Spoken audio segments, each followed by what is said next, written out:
Hello दोस्तों, मेरे channel में आप लोगों का स्वागत है। दोस्तों, आज मैं एसी रिपेयरिंग के एक और वीडियो लेकर के हाजिर हुआ हूं। दोस्तों, आज मैं आप लोगों को बताऊंगा, आज हम जानेंगे कि जो स्प्लिट एसी के इंडोर से जो पानी टपकता है उसे कहते हैं वाटर ड्रॉपिंग। वो उसके क्या कारण होते हैं, क्या फॉल्ट होते हैं कि वाटर ड्रॉपिंग होता है और उसे कैसे सॉल्व करेंगे। तो दोस्तों, जानने के लिए वीडियो को लास्ट तक देखते रहिए। वीडियो को स्किप नहीं करना है आपको। वीडियो अगर स्किप करते हैं तो आप फिर समझ नहीं पाएंगे फिर, इसलिए वीडियो को लास्ट तक देखते रहिए। और दोस्तों, मैं आप लोगों को बताना चाहूँगा, जो मेरे वीडियो पे अभी तक नए हैं, मेरे चैनल पे अभी तक सब्सक्राइब नहीं किया है तो नीचे लाल कलर का सब्सक्राइब का बटन है, उसे दबाकर सब्सक्राइब कर लें और वीडियो को लाइक कर दें। तो दोस्तों, चलिए शुरू करते हैं, उसको हम जानते हैं। और दोस्तों, ध्यान रखना है कि अगर आप मेरी बातों को बहुत ध्यान से सुनेंगे तो आपको काम करने में बहुत ही आसानी होगी।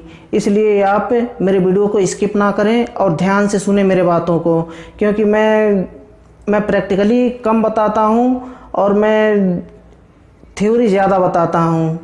इसलिए अगर आप मेरे थ्योरी को ध्यान से सुनेंगे तो आपको काम करने में बहुत ही आसानी होगी।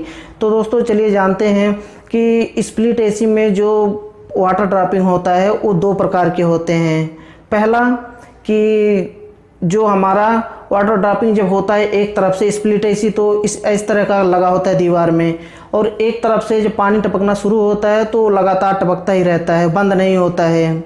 और एक दूसरा होता है कि जो थोड़ी देर के बाद और लगातार गिरता है पानी, गिरते गिरते लगातार गिरता है, बस थोड़ी सा गिरता है, उसके बाद बंद हो जाता है। फिर थोड़ी देर 2 मिनट 4 मिनट के बाद जब कंप्रेसर बंद होता है तो वाटर ड्रॉपिंग, वो भी मैं बताऊंगा कि वो वाटर ड्रॉपिंग रुक रुक के क्यों होता है। तो वाटर ड्रॉपिंग जो होता है वो एक साथ में आइस जम जाता है कूलिंग कॉइल पे आइस जमने के बाद फिर उसके बाद जब कंप्रेसर बंद होता है तो लगातार हर तरफ से जो इंडोर का नीचे का स्विंग पट्टी होता है वो उसके नीचे से पूरा पानी टपकता है नीचे, और थोड़ी देर गिरता है, उसके बाद बंद हो जाता है। फिर उसके बाद थोड़ी देर के बाद जब फिर कंप्रेसर स्टार्ट होता है, बर्फ़ जमना शुरू होता है, जमते फिर उसके बाद फिर जब कंप्रेसर बंद होता है तो उसके बाद फिर पानी टपकता है एक साथ में। और पहला जो बताया हूँ वो पानी जब टपकता है तो टपकते ही रहता है, वो बंद नहीं होता है, बिल्कुल लगातार जब तक। और उसके कारण क्या होते हैं अब मैं बताऊँगा कि फॉल्ट क्या होते हैं। तो पहला जो मैं बताया हूँ, पहला दूसरा बात करते हैं इसका। जो थोड़ा सा गिरता है उसके बाद बंद हो जाता है, क्योंकि मैं उसका प्रैक्टिकली भी थोड़ा बताऊंगा, मैं उसका वीडियो मैं शूट किया हूं, इसलिए मैं उसको बताऊंगा। तो पहला होता है कि जो कूलिंग कॉइल में आइस जमता है। अब आइस जमने के दो कारण होते हैं, तो इसको मैं लास्ट में बताऊंगा। अभी इसको भी जानना बहुत ज़रूरी है। तो अभी हम जानेंगे कि जो स्प्लिट एसी के या तो इस तरफ से या तो इस तरफ से, या तो कभी कभी ऐसा भी होता है कि बीच में से भी टपकता है, और टपकता है तो पानी वाटर ड्रॉपिंग बंद नहीं होता है, एकदम गिरते ही रहता है जब तक कि। तो उसके कारण क्या होते हैं? उसके कारण होते हैं कि जो हमारा वाटर ड्रेन में एक पाइप लगा होता है, आउटलेट पाइप, जो पानी को आउट फेंकता है, बाहर फेंकता है।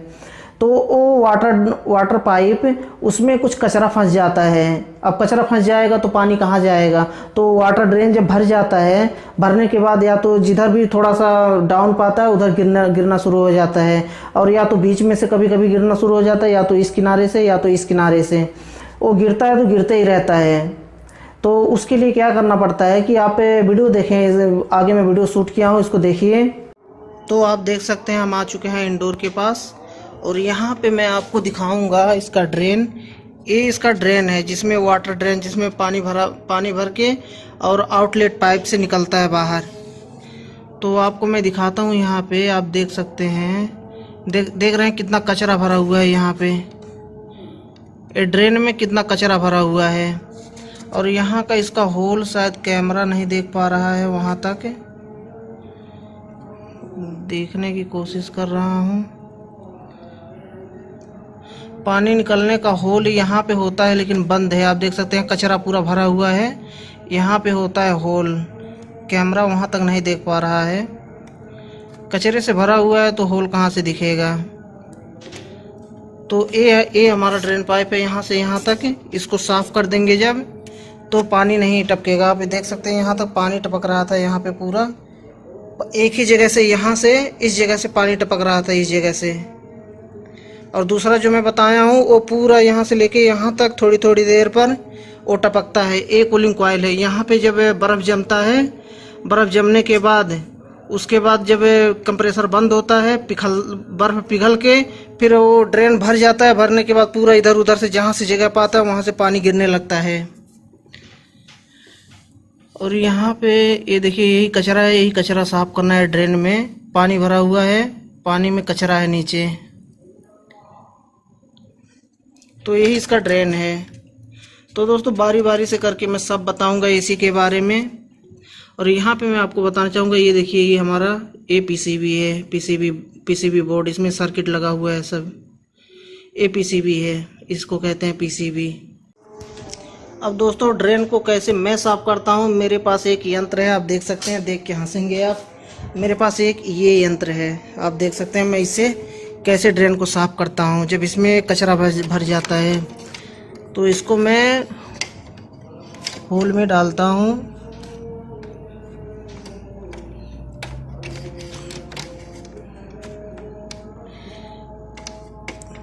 होल में डालता हूँ और इधर से फूंक मारता हूँ।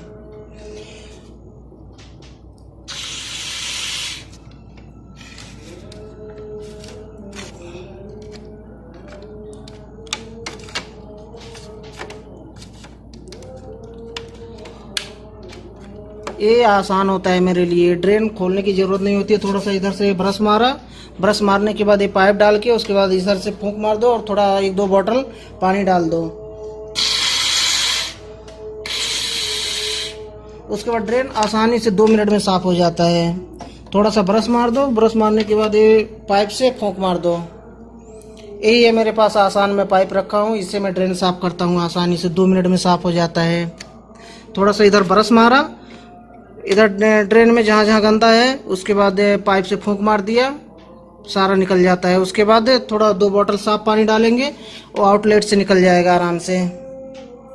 तो दोस्तों अगर वाटर पाइप में इस तरह से कचरा फंसता है तो आप इस तरह से भी साफ कर सकते हैं, या तो आप पूरा ड्रेन निकाल के बाहर और ले जाकर अच्छा से पानी से उसे धो सकते हैं। पानी और ब्रश से अच्छा से धो करके लगा सकते हैं। या तो अगर आप जल्दीबाजी में हैं, कभी कभी ऐसा भी होता है कि 4-5 कंप्लेन भी देखना रहता है, 6 कंप्लेन देखना रहता है, तो उसको आप जिस तरह से मैं आइडिया बताऊँ उस तरह से आप कर सकते हैं बहुत ही आसानी से। और दोस्तों अब बात करते हैं जो थोड़ी थोड़ी देर के बाद पानी गिरता है, वाटर ड्रॉपिंग जब थोड़ी थोड़ी देर के बाद होता है, 5 मिनट के बाद या 6 मिनट के या 4 मिनट के बाद, जितनी देर में कंप्रेसर बंद होता है उतनी देर में पानी गिरता है। अब कंप्रेसर बंद होने का क्या मतलब है कि कंप्रेसर बंद होगा तब पानी टपकेगा नीचे, तो उसके कारण यही होते हैं कि कूलिंग कॉइल में पूरा आइस जम जाता है। आइस मतलब उसमें बर्फ़ जम जाता है पूरा। अब ये समझिए कि बर्फ़ आने के 2 कारण होते हैं। पहला, या तो अगर हमारा फ़िल्टर गंदा होता है, तो जब फ़िल्टर गंदा होगा तो एयर पास नहीं होगा, कूलिंग कॉइल में एयर जाना चाहिए अच्छी तरह से, तब वहाँ आइस नहीं जमेगा। तो उसके लिए हमारा फ़िल्टर साफ़ होना चाहिए, पहला कारण। तो फ़िल्टर हमारा गंदा रहेगा तब कूलिंग कॉइल में आइस जमेगा।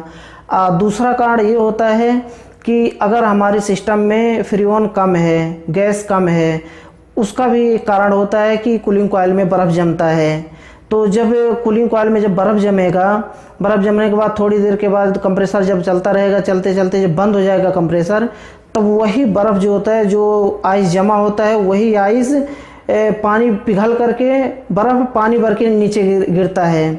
उसके बाद थोड़ी देर गिरता है, जितना बर्फ़ रहता है उतना नीचे गिर गया, खलास हो गया, फिर फिनिश हो गया। ऐसा प्रॉब्लम अगर आपके साथ भी हो रहा है तो पहले, अगर आइस जम रहा है तो आपको पहले फ़िल्टर चेक करना है। फ़िल्टर चेक करिए, फ़िल्टर साफ़ करिए। फ़िल्टर साफ़ करने के बाद उसके बाद आप आउटडोर के पास जाइए, कंप्रेसर के पास आप गैस चेक करिए। यही 2 कारण होते हैं, या तो फ़िल्टर गंदा है या तो हमारा गैस कम होता है। तो गैस चार्जिंग अगर कर देंगे तो फिर आइस जमना बंद हो जाएगा। और दोस्तों कभी कभी फुहारा भी मारता है, फुहारा अगर बेड पे हम सोए रहते हैं तो फुहारा मारता है, ऊपर सीधा आता है पानी। वो पानी आने का क्या कारण होता है ये भी जान लीजिए।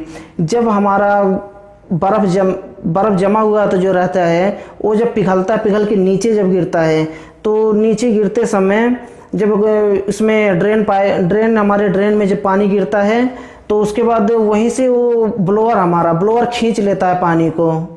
गिरते समय बीच में जब ब्लोअर खींच लेता है पानी, खींच के तो उसके बाद वही फेंकता है पानी।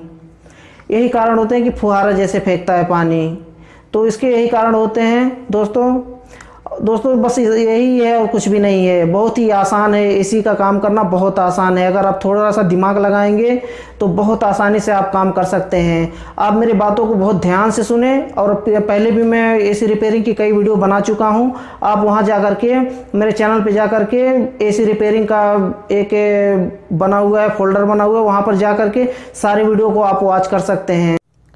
और दोस्तों अगर आप मेरे चैनल पे अभी तक नए हैं और अभी तक मेरे चैनल को सब्सक्राइब नहीं किया है तो नीचे लाल कलर का सब्सक्राइब का बटन है, उसे दबाकर सब्सक्राइब कर लें और बेल आइकन को प्रेस कर दें ताकि हमारी हर आने वाली वीडियो की नोटिफिकेशन आप तक सबसे पहले पहुंच सके। दोस्तों बस आज के लिए इतना ही था। अगले वीडियो में फिर जल्दी ही मिलते हैं।